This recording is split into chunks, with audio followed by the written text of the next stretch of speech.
When my first marriage ended, I decided it was time for a change. I grew up on a farm, married far too young, fought in a war, and returned home only to discover that my wife had a wandering eye and more. It was too much for me. Divorce was the only option. With my life in shambles, I decided to go to college. But college costs money, unless you've got the military in your corner, as I did. The GI Bill helped, though not as much as it does now. I moved to Vallejo, California, to live with my grandmother. Vallejo had a junior college that was essentially free for residents. It seemed like the perfect setup. Save the GI Bill for later and attend a good school when I had more resources. The problem was money or the lack of it. I arrived early due to some residency requirement and found myself with no money and no job. That's when I turned to my uncle, who worked as a bell captain at a major hotel in Reno. He had a spare bedroom, and the job he described sounded promising. The pay as a bellboy wasn't great, but the tips were decent. Carrying a guest bags could earn you a bill or two, at least from regular folks. One time, a famous actor handed me a measly quarter for hauling 7 bags. "Thank you, sir. I'll add that to my college fund," I said, my voice laced with sarcasm. He didn't even blink. Reno was in California, though, so it didn't technically fulfill the residency requirement for free college. The workaround was simple. Don't tell anyone. I just pretended I was staying with my grandmother and visiting Uncle Mel occasionally. Nobody asked, so the charade held up. The hotel provided uniforms, so I didn't have to worry about that expense. The job itself wasn't complicated. Push a card into an elevator, deliver it to a room, smile, and hope for a tip. Simple enough. But for someone like me, fresh off a farm and fresh out of a marriage, the job also meant learning to navigate people, something I wasn't entirely comfortable with. Even in the military, social interactions had been limited. Still, I was young, fit from years on a ranch and in the Army, and determined to make it work. Hotels in Reno, like those in Vegas, have a certain reputation, though Reno is tamer. Uncle Mel warned me about the occasional wild guests. Some might even try to involve the young, good-looking bellboy in their antics. I laughed it off, thinking he was joking. The first week passed uneventfully. No scandalous guests, no awkward encounters, just bags, booze, and tips. I made about $30 to $50 a day working the midnight to 8 a.m. shift. It wasn't bad for the time. One night, I delivered a sewing kit to a guest who had torn her dress. She greeted me in a robe, her dress sprawled on the table. When she asked if I could sew, I surprised her and myself by saying yes. Growing up on a farm meant learning practical skills like mending clothes. She tipped me $10, my biggest tip at the time. The other bellboys didn't believe my story, accusing me of getting lucky. My supervisor, Clara, added some color to my workdays. She was a cheerful, large woman in her 40s who called me sweetheart and occasionally tossed good orders my way. One night, she grinned as she sent me to room 412, a luxury suite at the end of the hall. The door opened to a bald man in boxers and a sleeveless T-shirt. "Come on in," he said, grinning. Inside, his wife lay on the bed, covers pulled to her waist, her chest exposed. I froze, my face burning red.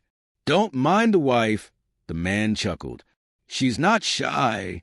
I did my best to stay professional, delivering their order while avoiding eye contact.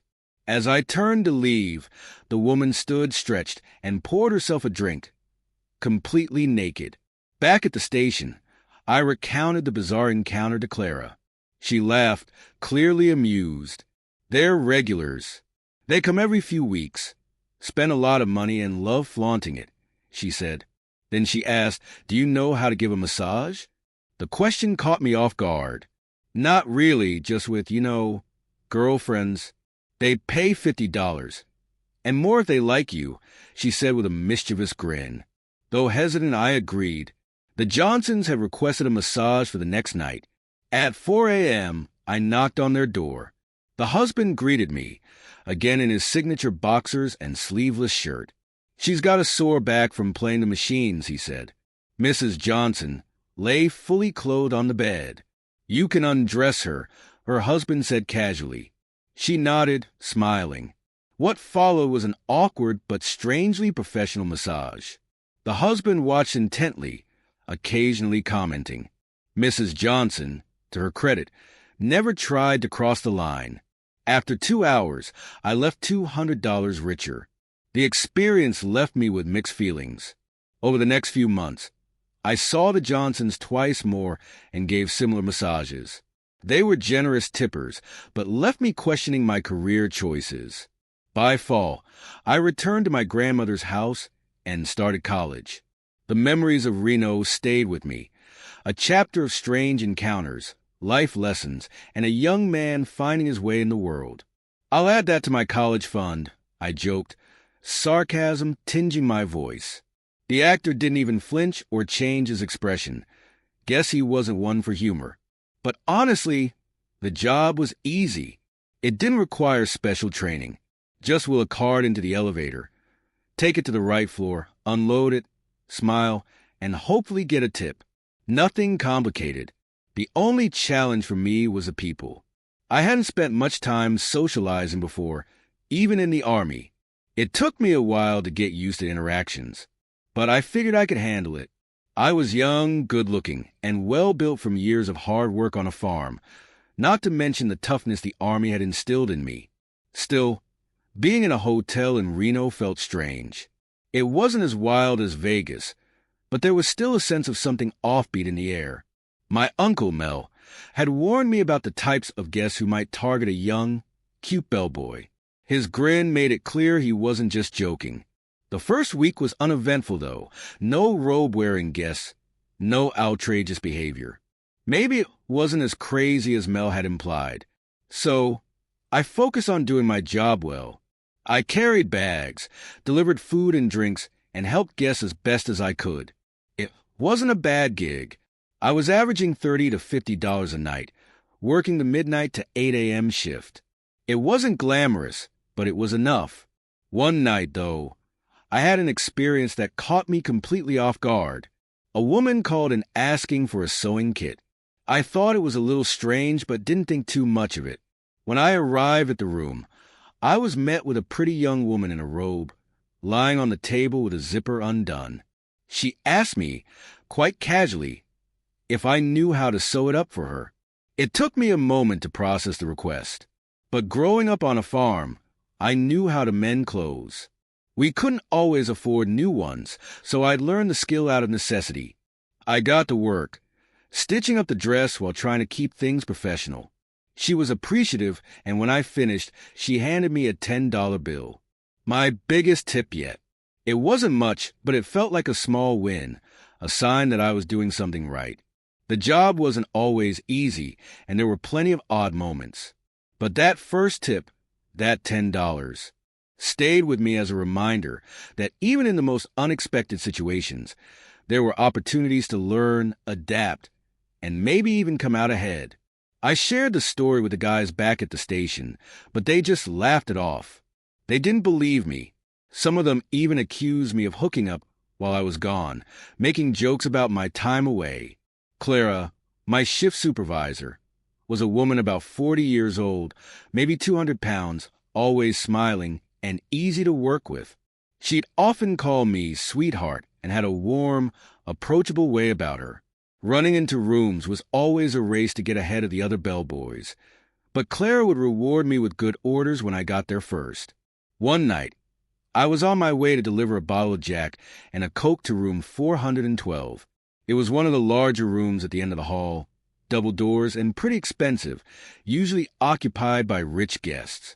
I always thought it was weird how the wealthier people seemed to get everything for free. Rooms that cost $300 a night, they'd get for nothing just for gambling. Regular folks like us had to pay full price. When I got to room 412, the door opened to reveal a bald guy in his 50s, grinning widely in his boxers and sleeveless t-shirt. His slightly bloated belly stuck out, but he didn't seem to care. "Yeah, come on in," he said, waving me in. Put your stuff on the counter. I'll get you some money. I walked in and saw the woman on the bed, covers pulled up to her waist, her bare breasts exposed. My face turned red instantly. I tried not to stare. The guy laughed like it was no big deal. Don't mind the wife. She's not shy. I quickly set the bottle and refreshments down, trying to focus on the task at hand, my eyes avoiding the woman who seemed perfectly content just lying there. The guy fumbled through his suitcase, pulled out his wallet, and handed me a bill. It was awkward, to say the least. I wasn't used to these kinds of situations, but it was just another night, and I had to move on. I looked down at the bill in my hand. It was just a regular $5 bill. Not much of a tip for having to deliver a bottle of Jack and a Coke all the way to the penthouse. But then things took a turn. The woman, who had been lying on the bed, suddenly slid off and stood up. She stretched, smiling at me, completely naked. I stood there frozen, my eyes unwillingly following her every movement. She walked across the room to the bar and poured herself a drink, still smiling at me. I couldn't help it. I glanced over at her again. She was in her late 40s, quite pretty, and in good shape for her age. I stood there awkwardly, realizing that the moment had gotten way too personal. The guy stood off to the side, watching, while she leaned back against the bar, taking a sip of her drink and smiling at me like it was the most normal thing in the world. I felt something stir within me, and I was immediately embarrassed. The situation had gotten way more intense than I was prepared for. I managed to thank them quickly and left the room, my head spinning. Back on the main floor, I found Clara. There was no hiding from the awkwardness of what had just happened. She asked me about the Johnsons, her puzzled expression quickly turning to a grin when I mentioned room 412. Oh man, the woman wasn't wearing any clothes, and the guy acted like he didn't care, I told her. She laughed, almost a cackle. Yeah, they come about once every 2 or 3 weeks, stay for a few days. They have a lot of money, and he likes to flaunt it. Thought you might enjoy it.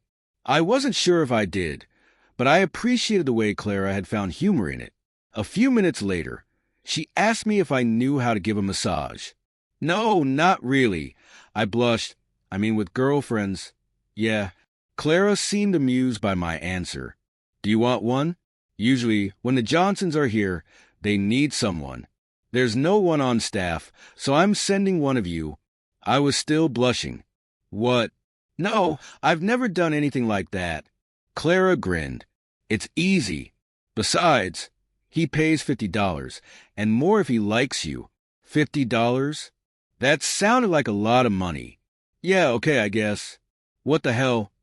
I could do that, I said, a mix of curiosity and a little bit of embarrassment taking over. I half expected the call to come that evening, but it didn't. Nor did it come the next evening. I forgot about it, figuring it was just another one of those hotel quirks until I got another delivery. I was on my way back downstairs when the elevator stopped on the 4th floor. The Johnsons walked in, both of them looking cheerful. Hey, how's it going? The guy, wearing a grin, held out his hand. I shook it, trying to keep it professional. Are you out all night tonight? He asked. Yeah, until 8 in the morning, I answered. Great, I'll see you then, he said as they headed toward the casino. I went back to work, trying to shake off the awkwardness of what had just happened. It wasn't long before Clara called me around 4 in the morning. I had just delivered a whole pitcher of orange juice to 3 young girls on the 21st floor who were shamelessly flirting with me. It was fun, but I knew nothing would come of it. I have a job for you, Clara said, her voice full of mischief. Room 412. They want a massage for Mrs. Johnson and ask for a cute kid. That's you. I didn't know what to say. The whole situation sounded odd, but Clara was definitely amused. I don't know about that, I started. You're perfect for it, she cut in. The Johnsons are big fans. They spent a lot of money here. We need you to go in there and make them happy. Got it. I couldn't really argue, so I reluctantly agreed. A few minutes later, I found myself standing outside room 412, wondering what exactly I had gotten myself into. I knocked, and the door opened. The fat guy from the previous encounter was standing there again, wearing the same boxers and sleeveless t-shirt. "Hi, I'm Dan. The office said you asked for a massage for your wife," I said, trying to sound professional. "Yes, that's great. Come on in," he said. She wasn't naked this time, though. Mrs. Johnson was sitting behind the bar, sipping a drink, fully dressed in a blouse and pants. The atmosphere was a little more normal. We exchanged a look for a moment, and I felt like a mouse caught in a trap as the guy waved me inside. "Where would you like to do it?" I asked. "Probably on the bed," he replied. "Come on, stretch out, honey." His wife drained her drink and walked over to the bed. She stretched out on her back, fully clothed. "You can undress her," the guy said with a grin. "I'm enjoying this part." Just when I thought it might be okay, the tension in the room seemed to rise. What followed was an awkward but strangely professional experience. I massaged her shoulders, back, and legs while Mr. Johnson watched intently. Mrs. Johnson seemed to enjoy the attention, but she never crossed any boundaries. When I finished, Mr. Johnson handed me $200, far more than I'd expected. The Johnsons became semi-regulars during my time at the hotel. Each encounter followed the same pattern, with Mr. Johnson observing while I provided massages to his wife. Despite the unconventional nature of these visits, they never asked for anything inappropriate, and I always left with a generous tip. Working as a bellhop taught me a lot about people. Most guests were ordinary, but a few were eccentric or demanding.